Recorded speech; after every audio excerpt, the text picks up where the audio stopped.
Queridos hermanos, iniciamos la lección divina de este día, viernes 11 de octubre, viernes de la semana 27 del tiempo ordinario. Por la señal de la Santa Cruz de nuestros enemigos, líbranos, Señor Dios nuestro, en el nombre del Padre, y del Hijo, y del Espíritu Santo. Amén. Señor mío, Dios mío, creo firmemente que estás aquí, que me ves, que me oyes. Te adoro con profunda reverencia, te pido perdón de mis pecados y gracia para hacer con fruto este tiempo de lección divina. Madre mía Inmaculada, San José, mi Padre y Señor, Ángel de mi guarda, interceded por mí. Continuamos en este día con la lectura de la carta de San Pablo a los Gálatas. Leemos el capítulo 3, versículos 7 al 14. Hermanos, entiendan que los hijos de Abraham son aquellos que viven según la fe. La Escritura, conociendo de antemano que Dios justificaría a los paganos por la fe, le adelantó a Abraham esta buena noticia: por ti serán bendecidas todas las naciones. Por consiguiente, los que viven según la fe serán bendecidos junto con Abraham, que le creyó a Dios. En cambio, sobre los partidarios de la observancia de la ley pesa una maldición, pues dice la Escritura: maldito aquel que no cumpla fielmente todos los preceptos escritos en el libro de la ley. Y es evidente que la ley no justifica a nadie ante Dios, porque el justo vivirá por la fe. Y ciertamente la ley no se basa en la fe, porque, como dice la Escritura, solo vivirá quien cumpla los preceptos de la ley. Además, Cristo nos redimió de la maldición de la ley, haciéndose objeto de maldición por nosotros, puesto que la Escritura dice: maldito sea aquel que cuelga de un madero. Esto sucedió para que la bendición otorgada por Dios a Abraham llegara también por Cristo Jesús a los paganos, y para que recibiéramos por medio de la fe el Espíritu prometido. Palabra de Dios. Recordemos que Pablo está reclamándole a los Gálatas, a toda esa comunidad, el haber recibido doctrinas contrarias al Evangelio que les fue predicado. La comunidad de los Gálatas es una comunidad formada por personas que no son judías, sobre todo por personas no judías, y que ahora han recibido han recibido la predicación de que deben cumplir los preceptos que son propios del pueblo judío, y que esos preceptos son los que van a darles la salvación. Y San Pablo, lógicamente, arremete fuertemente contra esto. ¿Por qué? Porque no se está entendiendo entonces la nueva alianza. ¿Cuál es el postulado que les están diciendo? Que si quieren pertenecer a la salvación, tienen que pertenecer al pueblo de Abraham. Y para pertenecer al pueblo de Abraham, tienen que cumplir las leyes que han sido estipuladas por Moisés, empezando por la ley de la circuncisión. Esto es lo que está en juego sobre todo. Y entonces Pablo comienza explicándoles: los hijos de Abraham no son los que se circuncidan, no son los que cumplen con los preceptos externos de la ley, sino aquellos que viven según la fe. Esto es precioso. ¿Por qué? Porque nosotros en la misa, en el canon primero, que es la plegaria eucarística, que se conoce como plegaria eucarística 1, decimos justamente esta frase hermosa: Abraham, el padre de nuestra fe. Como católicos decimos: Abraham es el padre de nuestra fe, reconociendo esa unión con la fe de Abraham. ¿Por qué? Porque efectivamente, como dice San Pablo, Abraham lo que nos ha legado es esa fe. Conociendo de antemano que Dios justificaría a los paganos por la fe, le adelantó a Abraham esta buena noticia: por ti serán bendecidas todas las naciones. A Abraham se le prometió tener una descendencia incontable, sí, maravilloso, y la tuvo a través de ese único hijo Isaac que le dio el Señor en vida. Pero después eso se amplía por el camino de la fe y efectivamente nosotros somos hijos de Abraham en el sentido de la fe. Es padre de nuestra fe porque en él comienza esa revelación que quiere llevar el Señor para conducir a la salvación a todas las naciones, no solo a los nacidos según la sangre, según la carne, como hijos de Abraham. Por consiguiente, dice Pablo, los que viven según la fe, esos serán los bendecidos junto con Abraham que creyó a Dios. Entonces, ¿de qué está hablando San Pablo? Negando la justificación, la salvación por medio de esas obras externas y no siguiendo el camino de la fe, no entrando a vivir la nueva alianza. En cambio, dice, sobre los partidarios de la observancia de la ley, pesa una maldición. ¿Por qué? Porque dice la Escritura, maldito aquel que no cumpla fielmente todos los preceptos escritos en el libro de la ley. Y muchos de esos preceptos han quedado anulados en la nueva alianza porque ya no funcionan en la nueva alianza. Para entenderlo con mucha más claridad, en la antigua alianza se ofrecía un camino de fidelidad a Dios, pero que por sí solo nunca iba a conducir a la salvación. ¿Y por qué no iba a conducir a la salvación? Porque no existe otra salvación sino por medio de Jesucristo. ¿A dónde iba a conducir? A que aquel que era fiel al Señor, en el momento en que se produjera la salvación, iba a ser premiado con esa salvación. Por eso la salvación de Jesucristo no opera simplemente para los que viven en el tiempo de Jesucristo, ni para los que viven después del tiempo de Jesucristo. La salvación es para todos, es decir, antes, durante y después. Abarca toda la historia de la humanidad. Y entonces, efectivamente, el camino que se propone en el Antiguo Testamento es un camino que conducía hacia eso, pero que no iba a completarse por sí solo. Tenía que llegar el Salvador y por eso toda la fe de la Antigua Alianza es justamente apuntando hacia allá, hacia la llegada del Salvador. Por tanto, lo que está reclamando, lo que está haciendo reflexionar Pablo es cómo queremos volver hacia atrás, cómo queremos volver a esa maldición de la ley, donde tienes que cumplir esos preceptos que no te van a conducir a la salvación. La ley no se basa en la fe, porque como dice la Escritura, solo vivirá quien cumpla los preceptos de la ley. ¿Qué está diciendo? ¿Por qué no se basa en la fe? Porque yo puedo tener un cumplimiento externo de la ley y no creer, no tener una verdadera fe. Como puede suceder también hoy a una persona, Una persona puede vivir cumpliendo normas, pero no creer verdaderamente en el Señor. No, yo cumplo. Y claro, Jesucristo no nos ha invitado a vivir en una vida de cumplimiento, sino en una vida de amor. ¿Cuál es la diferencia?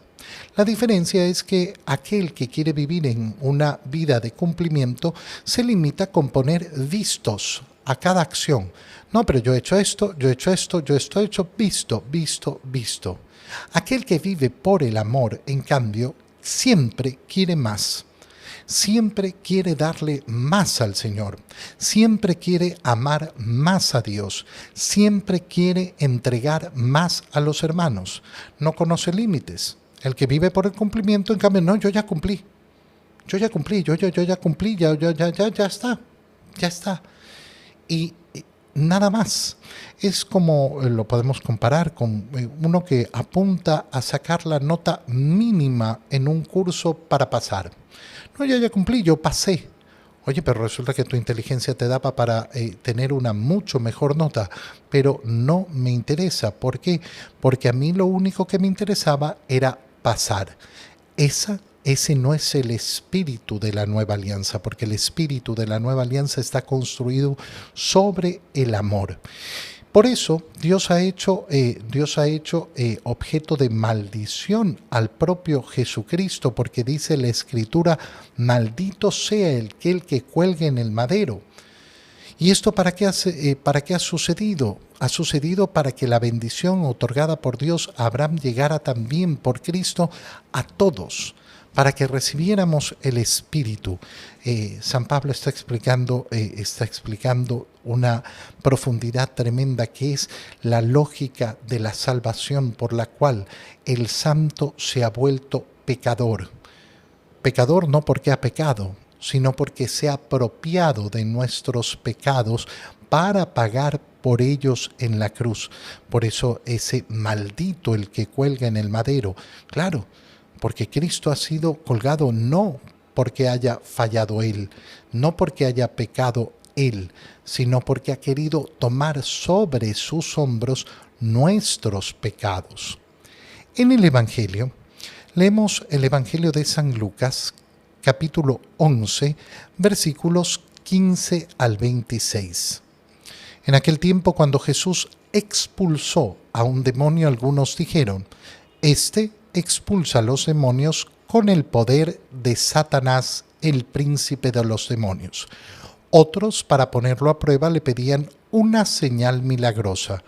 Pero Jesús, que conocía sus malas intenciones, les dijo, «Todo reino dividido por luchas internas va a la ruina y se derrumba casa por casa. Si Satanás también está dividido contra sí mismo, ¿cómo mantendrá su reino? Ustedes dicen que yo arrojo a los demonios con el poder de Satanás. Entonces, ¿con el poder de quién los arrojan los hijos de ustedes? Por eso, ellos mismos serán sus jueces. Pero si yo arrojo a los demonios por el poder de Dios, eso significa que ha llegado a ustedes el reino de Dios. Cuando un hombre fuerte y bien armado guarda su palacio, sus bienes están seguros. Pero si otro más fuerte lo asalta y lo vence, entonces le quita las armas en que confiaba y después dispone de sus bienes. El que no está conmigo está contra mí, y el que no recoge conmigo desparrama. Cuando el espíritu inmundo sale de un hombre, anda vagando por lugares áridos en busca de reposo, y al no hallarlo dice, volveré a mi casa de donde salí, y al llegar la encuentra barrida y arreglada. Entonces va por otros 7 espíritus peores que él y vienen a instalarse allí. Y así la situación final de aquel hombre resulta peor que la de antes. Palabra del Señor. Es impresionante lo que nos muestra el Evangelio porque nos muestra justamente el pecado más terrible que hay, que es justamente esa herejía contra el Espíritu Santo, hablar en contra de la acción de la gracia de Dios. Ven que Jesús expulsa demonios y dicen, este expulsa demonios con el poder de Satanás, el príncipe de los demonios. Bueno, esa obra de Dios se está calificando como una obra del demonio. Otros, en cambio, querían ponerlo a prueba y le piden una señal milagrosa. Es decir, por un lado están aquellos que no quieren creer porque se van a inventar una historia absurda. No, este se expulsa demonios. Ok, no podemos negar que expulsa demonios, pero vamos a inventarnos una explicación absurda de por qué sucede esto. Jesús va a hacer un razonamiento sumamente básico. Va a decirles, a ver, ¿cómo es esto? ¿Cómo es que Satanás expulsa a Satanás?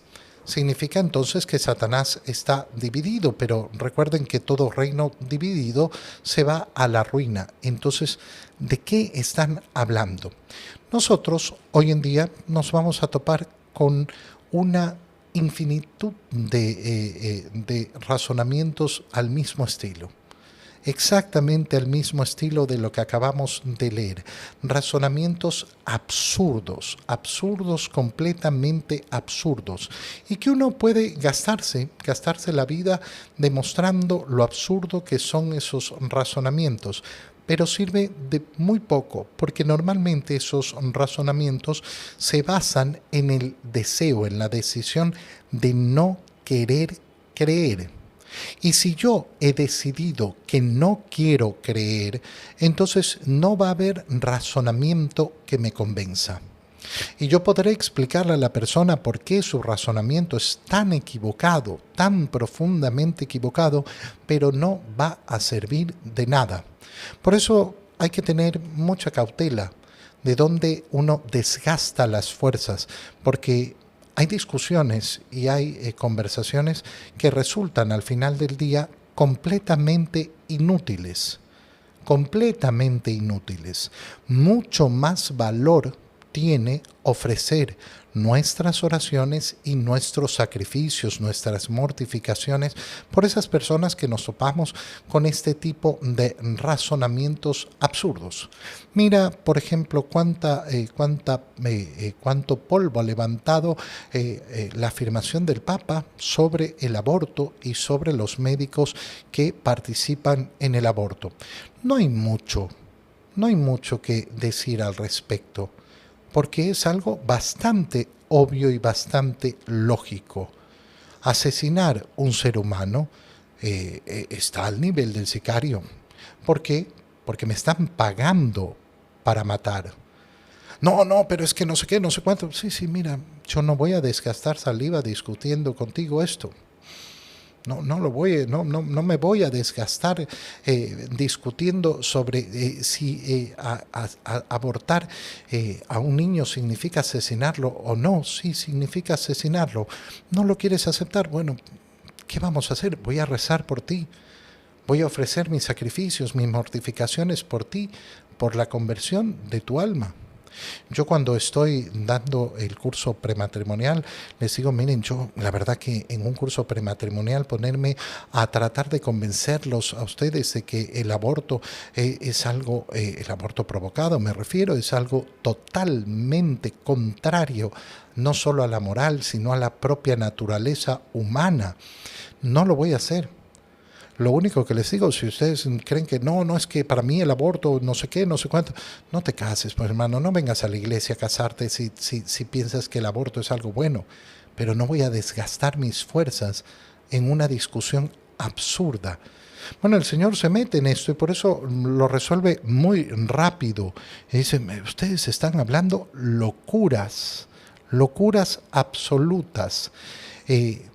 Y pregunta, si yo expulso a los demonios con el poder de Satanás, bueno, entonces sus hijos, ¿y a quién se refiere? Se refiere a aquellos discípulos que ha enviado a predicar y que recuerda, regresaron contándole al Señor, incluso los espíritus inmundos, los demonios, se nos someten en tu nombre. Bueno, es que no soy solo yo, está diciendo el Señor. No solo yo expulso a los demonios, también les he dado el poder a sus hijos, también les he dado el poder a mis apóstoles. Y después hace una explicación de la fuerza. Cuando un hombre fuerte y bien armado guarda su palacio, sus bienes están seguros. ¿Qué nos está diciendo el Señor? Algo muy sencillo. Si tú vas a tener la fortaleza en el Señor, no tienes de qué preocuparte, tus bienes van a estar seguros. Pero claro, si no tengo esa fortaleza, si viene alguien más fuerte, me vence. Por tanto, yo tengo que preocuparme de tener mi fortaleza en el Señor. Por eso termina esta parte diciendo, el que no está conmigo está contra mí. El que no recoge conmigo desparrama. Es decir, si no quieren aceptar que tengo el poder para liberarlos de los demonios, si no quieren aceptar que tengo el poder para evitar que el demonio tenga fuerza en ustedes y pueda efectivamente vencerlos, entonces no están conmigo, estarán contra mí. Y lo último que explica Jesús es lo que sucede cuando se expulsa a un demonio. Nos dice que anda vagando por lugares áridos en busca de reposo, extrañando su casa. Su casa es la persona de la cual ha salido. Y entonces decide volver, pero no solo, porque ha encontrado la casa arreglada y barrida y viene con 7 espíritus peores. ¿Qué significa? Que si una persona es liberada de una posesión demoníaca, de una influencia fuerte del demonio, y no se mantiene firme en la fe, si no persevera en una vida de gracia, en una vida de sacramentos, ¿qué va a ocurrir? Bueno, que se va a encontrar en una situación mucho peor que la original. Te doy gracias, Dios mío, por los buenos propósitos, afectos e inspiraciones que me has comunicado en este tiempo de lección divina. Te pido ayuda para ponerlos por obra. Madre mía Inmaculada, San José, mi Padre y Señor, Ángel de mi guarda, interceded por mí. María, Madre de la Iglesia, ruega por nosotros. Queridos hermanos, reciban mi bendición en el nombre del Padre, y del Hijo, y del Espíritu Santo. Amén. Un muy feliz fin de semana para todos.